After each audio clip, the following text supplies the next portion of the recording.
Haïti, à qui nous devons tant et à qui pourtant nous avons fait payer pendant 150 ans une dette considérable pour reconnaître son indépendance.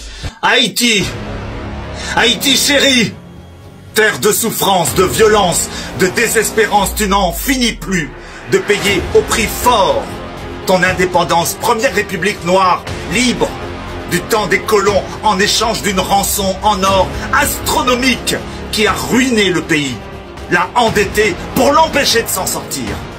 À l'heure où on parle, ce pays n'a plus d'état de droit.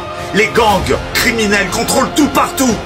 Raquettes, enlèvements, assassinats, le pays plonge dans un chaos toujours plus violent.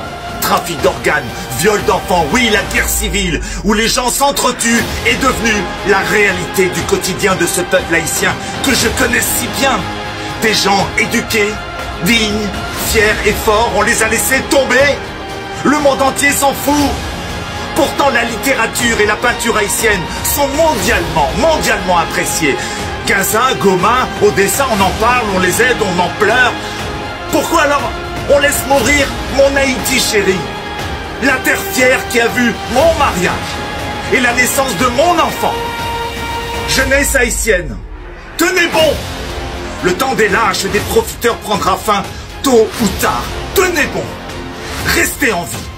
Et qu'un Toussaint, un Dessalines surgisse du néant pour libérer cette perle des Antilles pour les 1000 ans à venir. Tenez bon.